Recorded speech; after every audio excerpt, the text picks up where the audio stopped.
வசனத்தை கேட்டுக்கிட்டே இருக்கிறீங்களே, இவ்வளவு நாளா நியாயப்பிரமாணத்தை தெரிஞ்சு வச்சுட்டு இருந்த உங்களுக்கு இன்றைக்கு ஆவியானவர் விளக்கி காண்பித்த இந்த ஆழமான மறைப்பொருள்களை, ரகசியத்தை, கிருபையின் மகிமையின் ஐஸ்வரியத்தை உங்களுக்கு வெளிப்படுத்தின இந்த சுவிசேஷத்தை நீங்கள் எப்பொழுதும் பின்பற்றுகிறவர்களாய், அதை விசுவாசிக்கிறவர்களாய் அந்த தேவ கிருபையிலேயே நீங்கள் நிலைத்திருங்கள் என்று சொல்லி பவுல் புத்தி சொல்லி கடந்து போகிறான்.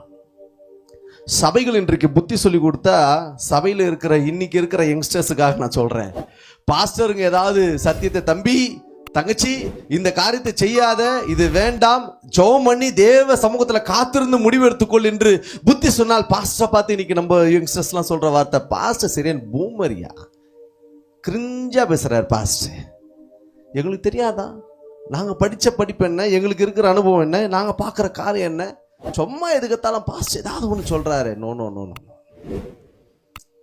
தேவனுக்கும் உங்களுக்கும் மத்தியஸ்தர்களாய் ஜபத்தோடு கூட நடத்துகிற தேவ மனிதர்கள் உங்களை தேவ சமூகத்தோடு கூட புத்தி சொல்லி கொண்டு, ஆறுதல் சொல்லி கொண்டு, ஞானத்தை கற்றுக் கொடுத்து, வேத வசனத்தை உங்களுக்கு வியாக்கியானம் செய்து கொடுத்து உங்களை பரலோக ராஜ்யத்துக்கு நடத்தி கொண்டிருக்கிறார்கள் என்பதை அநேகர் மறந்து வாழ்கிறார்கள்.